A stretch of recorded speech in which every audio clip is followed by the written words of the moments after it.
Rolf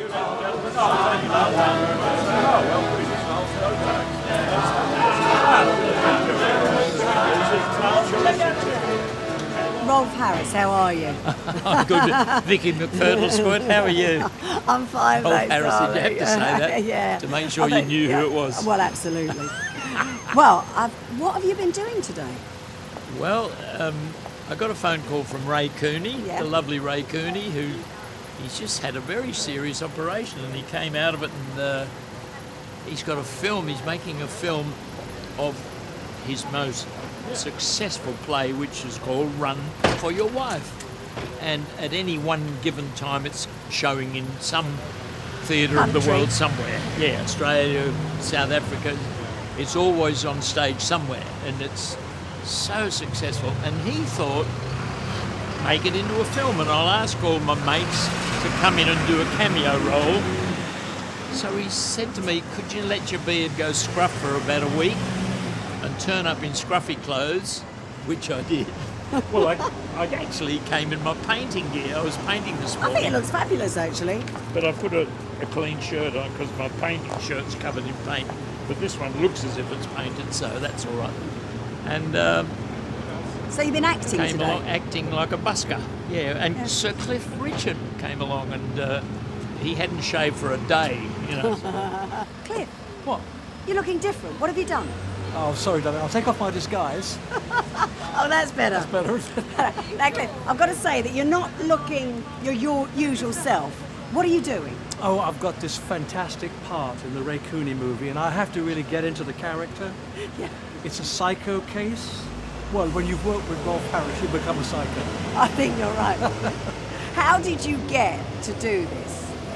A friend of mine, Roger Bruce, who works a lot with Ray and knows Ray very well, in fact introduced me to Ray many, many years ago, phoned me up and said, Ray's doing this movie of Run for Your Wife and is getting a lot of artists to do little sort of guest appearances in the film. And I thought, I want to be part of that. This hair is ridiculous. I'd like to be part of that. So I agreed to come in and do it, and it's been great fun.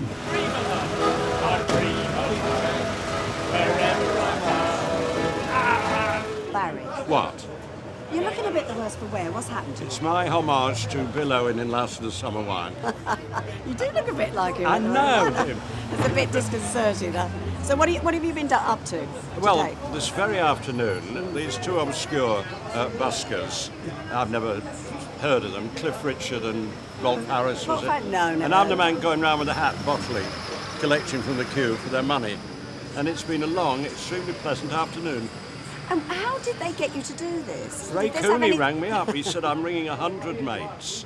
And he said, I've had nearly 100% acceptance. What about you? And I said, I would be honoured, Ray, because I'm a crawler, you know. Oh, yeah, absolutely. No, absolutely. bless his heart. And I said, what? I said, anything you want. And he said, no, you're going up and down a queue. I said, not for the first time.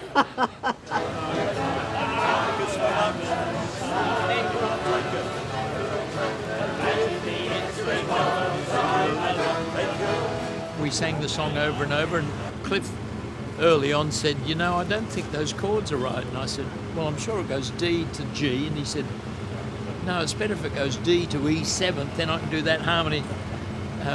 Maybe it's because I'm a Londoner.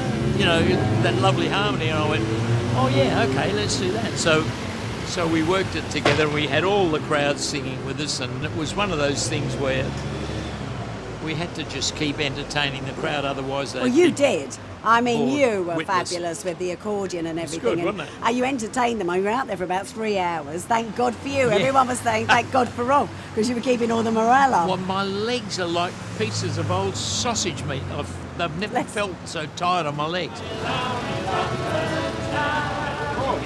Whoa!